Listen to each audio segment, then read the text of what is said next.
Mentally or spiritually, capability ko as a youth, diba? Hindi lang pang sarili ko, syempre, para din sa mga makakasalamuha ko sa labas nito.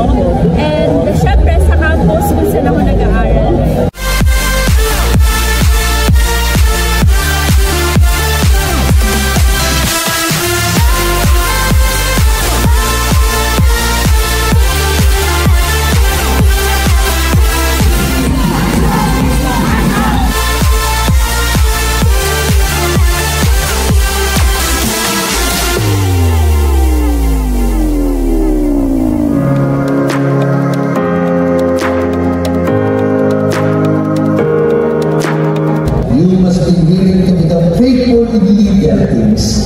And God will trust in making things.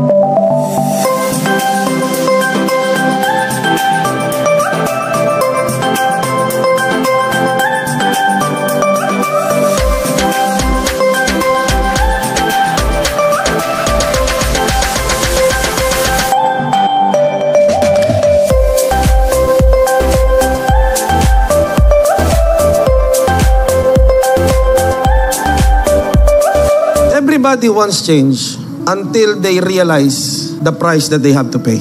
Gusto po ba natin magbago yung ating mga simbahan? Gusto po ba natin makita na ang simbahang Pilipino'y lumalago? Nakakapag-win tayo ng kaluluwa sa Panginoon, maging pag-asa po tayo ng ating bayan sa susunod. Deny yourself, take up your cross daily, and follow me.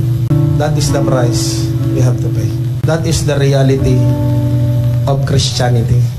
Sa ngalan ni Kristo Jesus, Holy Spirit, we pray for your fire to burn in the hearts of each and every person in this place. Holy Spirit, revive us, Lord God. Drive us, awaken in Jesus' name. The Lord is in this place.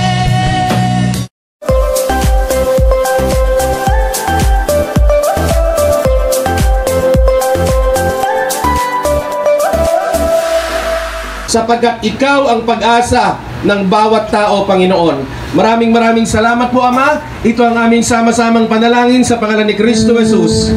Amen. At amen. Palakpakan nga po natin ang Panginoon.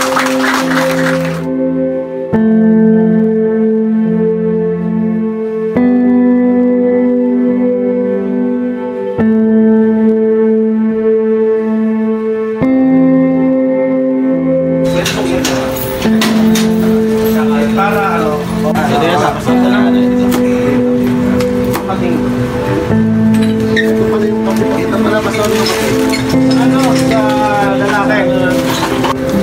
Ito,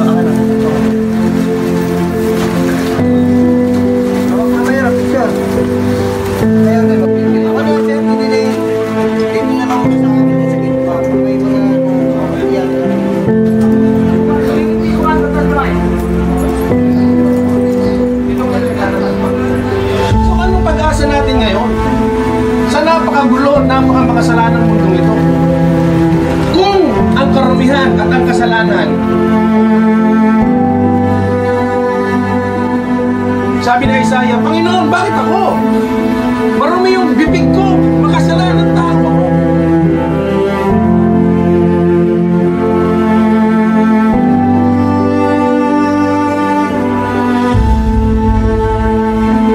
Alam ang tunay na dahilan, Panginoon, ng lahat, Lord. Ngunit, Panginoon, Ikaw ang higit na nakakakilala sa bawat isa. Dalangin ko, Panginoon, ang pag-asa na nagmumula sa aming Panginoong Hesus, ang hayaan mong tunay na matagpuan ng bawat tao. So, binabago kayo rito sa loob para paglabas nyo, maayos na kayo.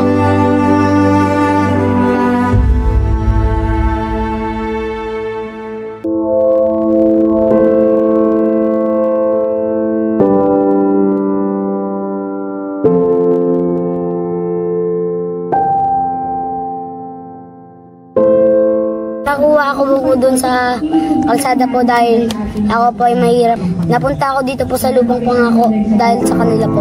Hindi ko po nakita si Papa po na namatay pero mama ko po namatay. Ano po, mahirap po. Kasi di ko po kaya namin na pag walang pera po, hindi po kami makakakain na maayos po.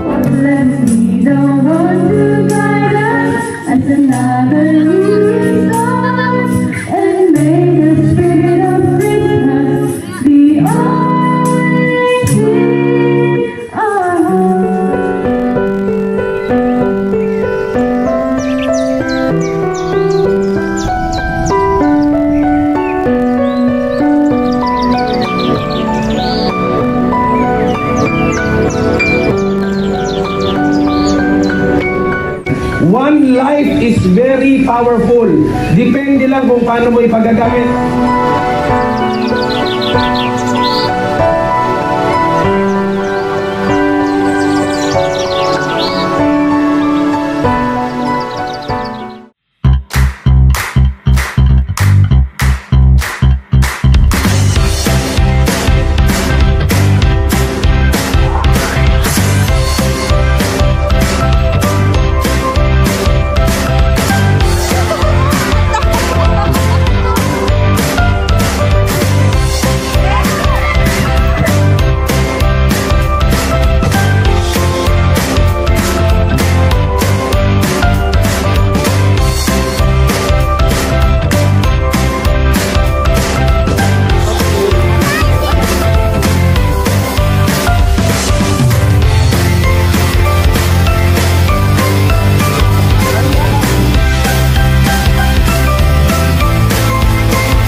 church natin, church building.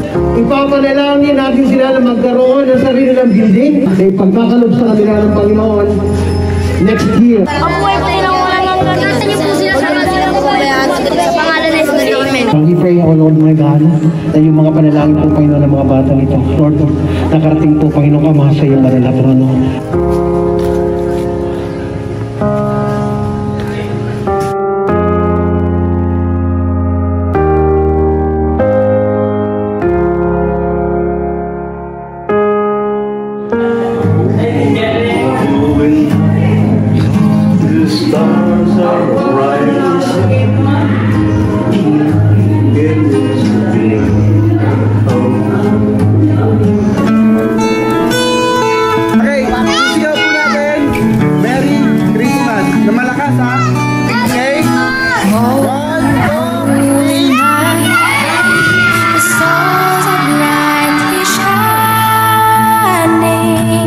It is the night, our heart here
wagas mong pagsinta.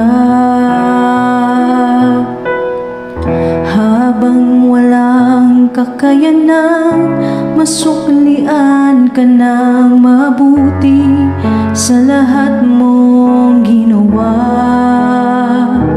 Niyakap mo ako sa aking karumihan, inibig mo ako nang di kayang tumbasan.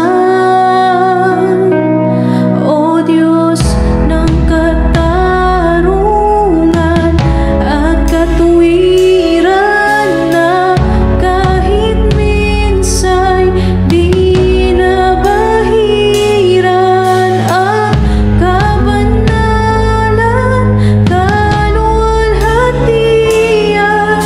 Salamat sa sukdulang biyaya mo, O Diyos ng pag-ibig na mas malawak pa kaysa aking mga pagkakasala.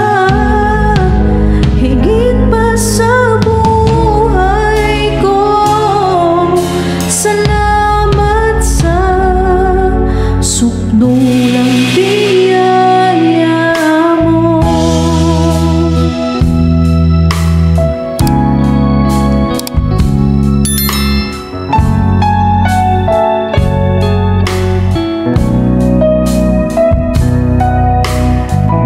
Habang hindi karapat-dapat, pag-ukulan ng habag at wagas mong pagsinta. Habang walang kakayanan, masuklian ka ng mabuti sa lahat mong ginawa. Niyakap mo ako sa aking karumihan, inibig mo ako nang di kayang tumbasan. O Diyos ng katarungan at katuwiran, na kahit minsa'y di nabahiran ang kabanalan, kaluwalhatian.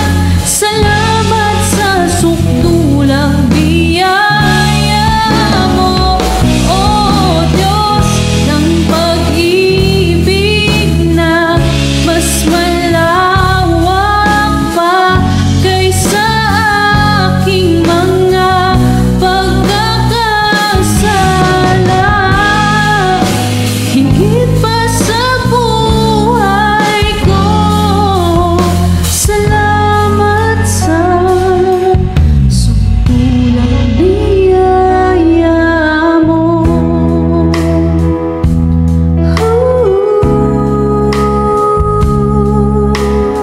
Power Worship PH. Niyakap mo ako sa aking karumihan, inibig mo ako nang di kayang tumbasan. O Diyos ng katarungan at katuwiran, na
Ayan, so magandang umaga or magandang gabi po sa ating lahat. So, welcome po, Powerhouse family sa ating live. And also, gusto ko po kayong batiin ng mapagpalang gabi or mapagpalang umaga.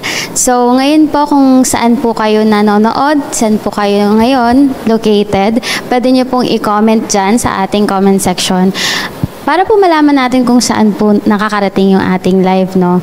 And also, ako nga po pala si Ate Iris Perez po, one of the leaders po dito sa Powerhouse Church.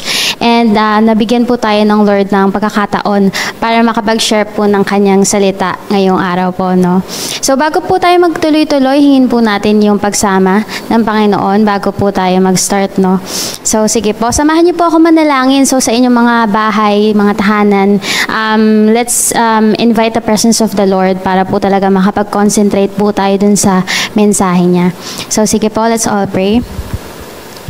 Yes, Father God, we worship you, we glorify you, we honor your name, Panginoon. Maraming salamat po, Lord God, for the opportunity, Panginoon, ngayon na makapag-aral kami, Lord God, makapag-meditate kami ng iyong mga salita, Lord.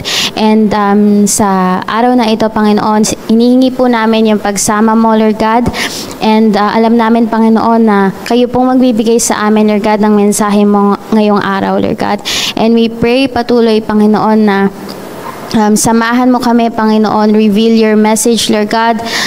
Open our hearts, Panginoon, para maka-receive ng iyong mensahe, Lord God.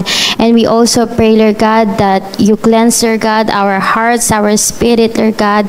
And we pray, Lord God, na walang anumang gawa ng kaaway, Panginoon, ang makanaig, Lord God, sa gawaing ito, Panginoon.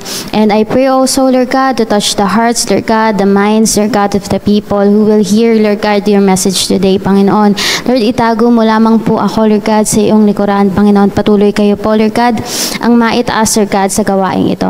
Maraming salamat, Lord God. Nataas po namin lahat ng papurit pa sa salamat. Sa pangalan ni Jesus, Amen. Ayan. So, ngayong araw po, no, is still February. So, ang topic po natin for the whole month of February is faithfulness. So, madami na ba tayong natutunan about faithfulness? So, kung meron po tayong mga takeaways from the previous preachings, pwede po natin yung i-comment, i-share para po baka mabasa pa po yan ng iba nating mga kapatid, no? So, bago po tayo magsimula, ito po yung magiging topic natin, no? So, faithfulness. This will be from the book of Ruth, chapters 1 to 4. So, medyo mahaba po yan. So, ang gagawin po natin, we will watch a clip from the story of Naomi and Ruth. So, panoorin po natin to. Stories of the Bible. Ruth and Naomi. This is Naomi, who was a Jewish woman from Bethlehem in Judah. Naomi's husband took her and her 2 sons to live in a country called Moab because there was a famine in Judah, meaning there wasn't enough food for them to eat. While they were in Moab, Naomi's husband died and her sons married 2 Moabite women named Orpah and Ruth. But then Naomi's sons died, leaving Naomi, Orpah, and Ruth alone. Naomi heard that God had blessed his people in Judah by giving them good crops for food again. Let's go! So Naomi took her 2 daughters-in-law and set out for Judah.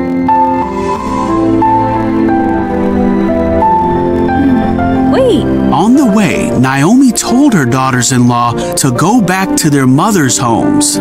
They all cried, and then Ruth and Orpah told Naomi that they wanted to go with her to her people, But Naomi told them to go home and marry other men. They all cried again, and Orpah said goodbye. Ruth clung tightly to Naomi, though. Naomi told her that she should go like Orpah did. But Ruth said, "Don't ask me to leave you and turn back. Wherever you go, I will go. Wherever you live, I will live. Your people will be my people, and your God will be my God." When Naomi saw that Ruth was set on going with her, she said nothing more. So Ruth and Naomi went back to Judah. When the people in Bethlehem saw Naomi, they were excited. Hey, Naomi! But Naomi said, "Call me Mara, for the Almighty has made life very bitter for me." When Ruth and Naomi returned, it was harvest time in Bethlehem. Ruth went to gather grain in the field of a man named Boaz. Boaz treated Ruth with kindness and made sure that she and Naomi had food from the fields. Naomi heard of this and told Ruth that Boaz was a close relative of Naomi's husband, so he could be her husband. Okay. Ruth went to Boaz and told him that he was her family's redeemer. Oh, wow. Okay. Boaz then put everything in order to take Ruth as his wife. Ruth and Boaz had a son named Obed. Naomi cared for Obed as if he were her own. Obed went on to have a son of his own named Jesse, and he had a son named David, who would be the great king of Israel who defeated a giant named Goliath. And many, many years later, Ruth and Boaz's descendants would include Jesus, Hey-o! the Savior of the world. Ayan, so from the story of Naomi and Ruth, so ano bang kind of relationship do they have, diba? So napanood natin doon, they were in-laws. So, ibig sabihin, si Ruth pala and si Naomi, hindi po sila magkadugo, no? But, ano sila, they're not related by blood, but because Ruth married Naomi's son, no? Kaya sila naging pamilya. And before mamatay yung anak ni Naomi, kasal sila ni Ruth for 10 years. Imagine 10 years, no? Gaano ba tagal sa atin yon, no? So, kumbaga, isipin mo 10 years. Siguro from grade 1 to 10, ang dami mo nang natutunan nun if you were in school, diba? So, ibig sabihin, yung relationship ni Naomi and ni Ruth has been going on for more than 10 years siguro, no? So, during that 10 years, meron na silang na-build na relationship. So, pag-usapan natin si Ruth. Si Ruth is a Moabite. So, ibig sabihin, she's a foreigner to Naomi. Ganon din naman si Naomi kay Ruth, di ba? They're both foreigners and they are not related by blood. And also, pareho silang widow. Kasi nga, namatayan din si Naomi ng asawa, si Ruth din namatayan ng asawa. Pero yung kay Naomi, namatayan siya ng asawa at ng anak. No? So, dun sa story na napanood natin, makikita natin yung loyalty and faithfulness ni Ruth towards Naomi. So, paano nangyari yun? Hindi naman sila magkadugo. Foreigner naman sila, di ba? Tapos, kumbaga, kung widow ka, iisipin mo yung sarili mo. Paano ka mabubuhay, di ba? So, syempre, isipin mo, magbe-benefit ba ako kung sasamahan ko pa rin si Naomi? Si Naomi matanda na din, 'di ba? Hindi na makakapag-asawa ulit, 'di ba? So, kumbaga, anong benefit kung si Ruth ay sasama pa or makikitira pa or sasama nga kay Naomi? Anong benefit nun? So, kaya siguro si Ruth talagang hindi na iniwan si Naomi despite of what happened. They already established a true familial bond. So, parang talagang silang family. And it goes beyond blood relations or any other conditions, no? Kumbaga, hindi lang dahil pamilya, kaya kayo nag-stay together. Yan. So, grabe yung tindi nung loyalty and faithfulness talaga ni Ruth na makikita natin dun sa naging buhay niya, no? So, tatanungin ko kayo ngayon. Kasi si Naomi tsaka si Ruth, meron silang relationship. And that's the reason why Ruth stayed loyal and faithful to her mother-in-law. Ngayon, kamustahin ko kayo? Kamusta ba ang relationship nyo sa Lord? Ayan. So, baka yung relationship kasi natin sa Lord hindi malalim, kaya yung faithfulness natin ay mababaw. So, kasi pagka tayo hindi faithful sa Lord, ang nangyayari, madali tayong umayaw, madaling sumuko, madaling magbago. Kapag nahihirapan na, no? Kapag nakikita na natin, parang wala nang benefit sa akin, parang puro hirap na lang, kailan ba ito matatapos? So, kumbaga yung mga ganung bagay, nagiging mahirap sa atin, and eventually, na iisip natin, parang ayoko na. Yan. So, makikita pa rin talaga natin because the foundation of your faithfulness is your relationship with God. So, kung hindi talaga matibay yung ating relasyon sa Lord, syempre, it will reflect on your faithfulness. Makikita natin yan. So, pag-usapan pa natin yung buhay talaga ni Ruth, no? Tingnan natin yung loyalty and faithfulness na pinapakita ni Ruth kay Naomi. Basahin natin yung Ruth chapter 1 verse 14. So, sabi doon, before to pala mangyari, dinidiscourage ni Naomi na sumama sa kanya si Orpha and si Ruth, yung mga daughters-in-law niya, na bumalik sa Judah kasi baka wala na silang mapala doon, 'di ba? Kumbaga, sobrang grabe yung pagde-discourage niya doon sa dalawa. So, ang nangyari doon sa Ruth chapter 1 verse 14, sabi doon, as they wept aloud again, then Orpha kissed her mother-in-law goodbye, but Ruth clung to her. So sa akin nagrema talaga yung word na clung. That is the past tense of the word cling. So ano bang ibig sabihin ng cling? Sinearch ko talaga sa dictionary. Sabi dito, verb siya. Anong ibig sabihin ng verb? Action word. So ibig sabihin nun, to hold on tightly to, or to adhere or stick firmly or closely to be. To be hard to part or remove from. Ito na yung last na. Ito pinakagusto ko na definition. Sabi doon, remain very close to.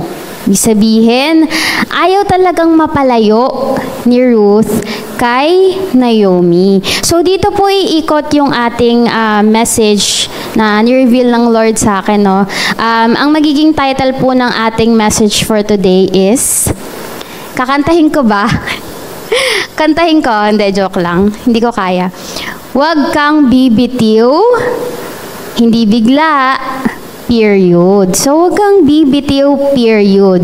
Meron akong nabasa sa isang, parang parang booklet, they were talking about the fruits of the Holy Spirit, and one of them is faithfulness.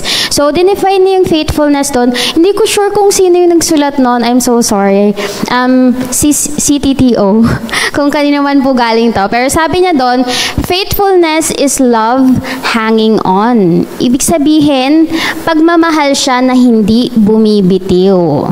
Ayan. So, pag-usapan pa natin to, no, kung ano ba yung love na hindi talaga bumibitiw. So, meron tayong 3 points na makukuha from the life of Ruth and her faithfulness and loyalty to Naomi. So, number 1, pag-usapan natin.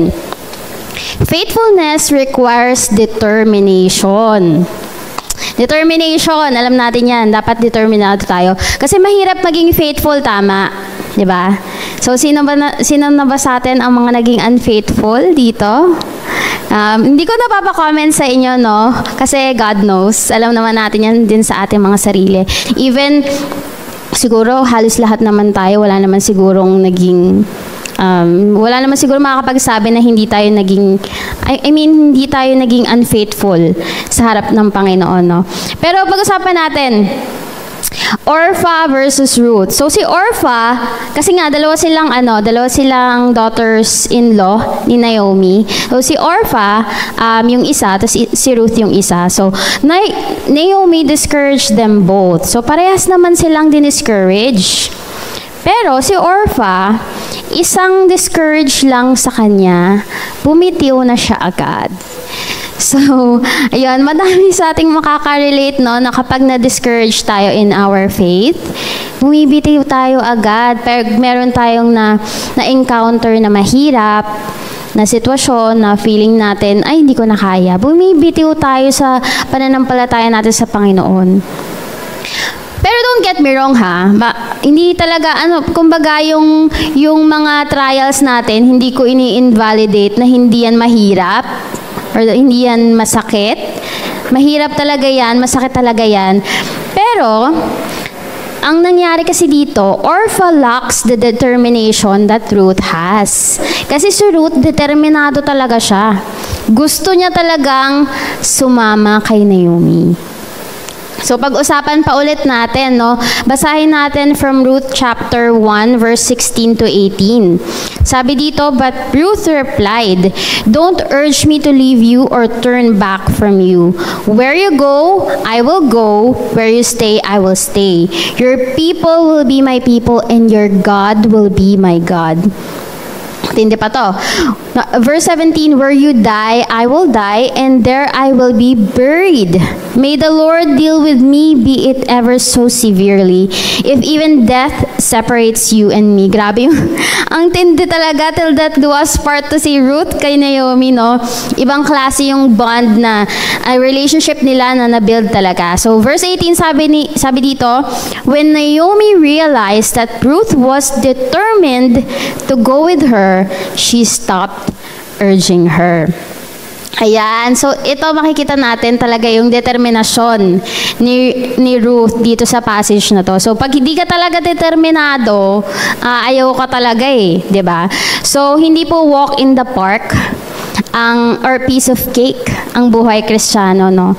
So, if we look at Luke chapter 9, verse 23, sabi doon, then he said to them, sabi dito ni Jesus, sabi, whoever wants to be my disciples must deny themselves and take up their cross daily and follow me. So, mahirap. Daily po yan eh. Hindi yan every other day. Hindi yan by schedule every Sunday lang pag nag-church po tayo, no? Hindi po, araw-araw po yan. Araw-araw po tayo dapat maging Kristiyano. Araw-araw po natin dapat piliing maging faithful sa Panginoon. So, mahirap po talaga. Mahirap. Comment niyo po dyan. Mahirap, pero determinado po talaga dapat. Kasi pag hindi ka determinado dito sa pagiging Kristiyano mo, ay, isang kalabit lang sa atin ang kaaway, ay, titiklop na. Yan, mahirap, no? So, madami talagang magandang promises ang Panginoon, pero andun pa yun madalas sa dulo.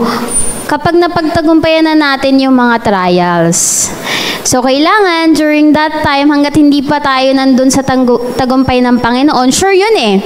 Sure yung tagumpay ng Panginoon, pero kailangan, pagdaanan natin yung mga trials. And we have to remain faithful sa ating pananampalataya sa Panginoon. And how do we do that? We have to be determined, like Ruth.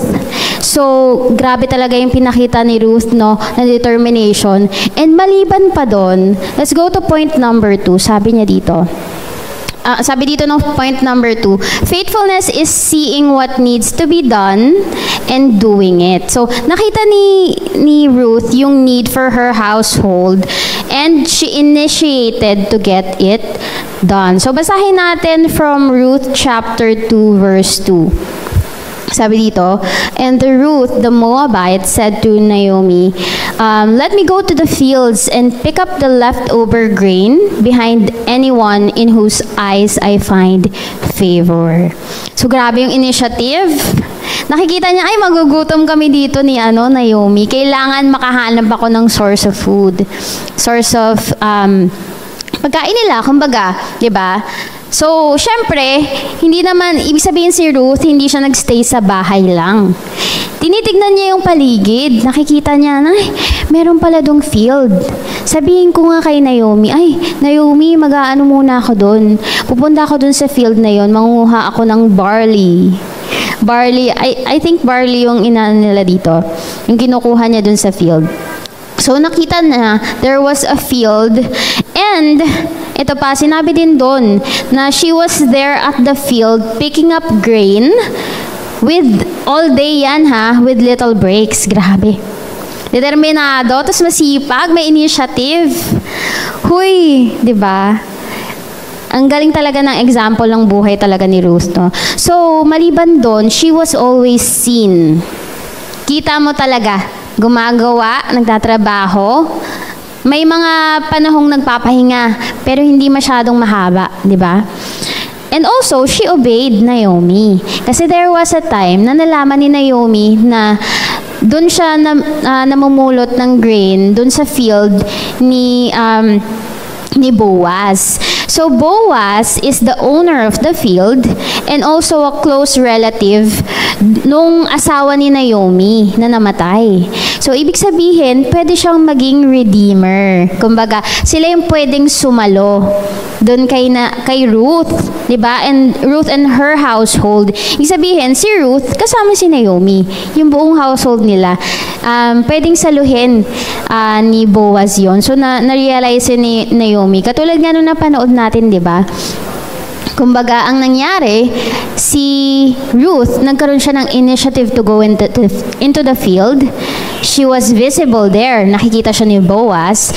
And she obeyed Naomi, even though hindi niya talaga, kumbaga, fully intention na mapangasawa si Boaz. Kumbaga, dahil sinabi ni Naomi, ito yung pwede mong mapangasawa, para siya na yung magte-take care ng household natin. She obeyed. She still obeyed Naomi. Grabe yung,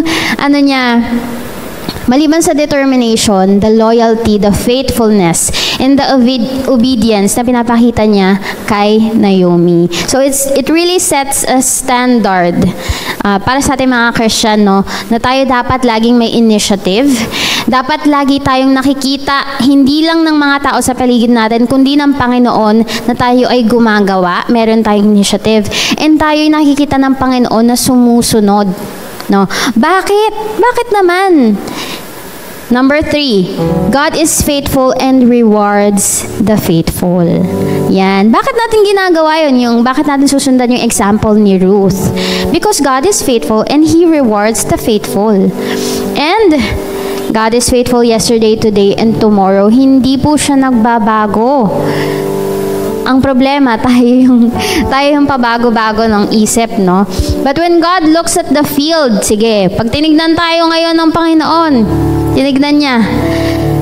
And tinignan niya kung sino yung mga nagtatrabaho talaga, sino talaga yung nag-work, who are the people who are acting on their faith. Sino ba yan? Makikita ka kaya niya. O baka missing in action ka. Naku, MIA po tayo. Naku, nahuli tayo ng Lord. Wala tayo dun sa pagtatrabaho natin para sa Kanya, no? Pagsaserve sa Kanya. Nasaan kaya tayo? Baka nandun tayo sa kaaway. Iba na pala yung pinaglilingkuran, no? Hindi natin namamalayan. So we have to be aware. We have to make sure na ang makikita tayo pag naabutan tayo ng Lord, dumating dito si Jesus Christ, maabutan tayo na siya talaga yung pinaglilingkuran natin. And we remained faithful till the end. So, patuloy natin pag-aralan to, no? Last point na naman to, pero basahin natin Ruth chapter 2 verse 22. Sabi dito, Naomi said to Ruth, her daughter-in-law, "It will be good for you, my daughter, to go with women who work for him," for Boaz, "because in someone else's field, you might be harmed." So, kung sakali pala na si Ruth nagkataon na sa ibang field namumulot, ano kaya mangyayari? Baka mamaya palayasin siya doon, baka mamaya saktan siya doon, 'di ba? Batuhin siya hanggang mamatay. Uso 'yun ang unang panahon. Pag merong nagkasala na matindi-tindi, binabato hanggang mamatay, no? Diba? Kung sakasakaling iba yung napuntahan niyang field, she could be harmed. It is a threat to her safety. But is this a mere coincidence or is this God at work? Na napunta siya dun sa field ni Boaz. And pag binasa niyo po yung Ruth chapters 1 to 4, makikita niyo din talaga na meron ding affection si Boaz for Ruth. Hindi ko alam kung dahil sobrang ganda ba ni Ruth. It may also be a factor that she always sees him in the he always sees Ruth in the field. Na lagi nang nakikita nandun. Hindi ko naman to worker ba't nandito to? Pero nakikita niya diligently working. Determinado talagang makuha yung mga grain. Kasi wala silang makakain pag hindi siya nagtrabaho. So, ito, hindi to coincidence. Diba? Even you right now who's hearing this message from God, hindi po ito coincidence. This is God at work right now. And through Ruth's life, God showed the reward of her faithfulness through her protection, her favor, and blessings. Nakikita naman natin na bago talaga yung buhay ni Ruth. And simula nung sumama siya kay Naomi, nakita natin yung favor, talaga makikita sa buhay ni Ruth. So, ibig sabihin, nandun yung reward ng faithfulness. Makikita natin dun sa buhay talaga ni Ruth. So, meron ako ditong na sulat, no? Sabi dito, when she stayed faithful, God's plan progressed in her life. So, ibig sabihin, yung pagiging faithful niya, yung pagpapatuloy niya sa Panginoon, when she acted on her faith and remained faithful, God was generous enough to shower her with love and prosperity. Nakita talagang na-restore yung buhay ni Naomi. Lahat ng nawala sa kanya napalitan, doble-doble pa. And if we remember yung last part nung story, matatapos na po ako. Yung last part nung napanood nating story from that clip, makikita natin that from Boaz and Ruth's lineage comes King David. Also from the lineage of King David comes the birth of Jesus Christ. So, ibig sabihin, yung lineage ni Ruth talaga pinagpala talaga. And God can turn your life around as well. So, feeling mo ngayon, parang mahirap yung buhay mo or kumbaga parang ayaw mo na. Ayaw ko na, Lord, ang hirap-hirap naman. Diba? Mahirap po talaga. Kristiyano ka man o hindi, mahirap po ang buhay. Pero ang gusto ng Lord, ang mensahe para sa atin ng Lord, lalo na ngayon, sobrang pasama ng pasama ang mundo, no? Be determined, do what you have to do despite of the hardships, and trust that God will be working behind the scenes. Huwag kang bibitiw, kapatid. Ayan, yan ang mensahe para sa atin ng Panginoon ngayong araw na to. So, yun lamang po, no, bago tayo patuloy magtapos, let us close in prayer. Magpasalamat tayo sa Panginoon sa kanyang mensahe.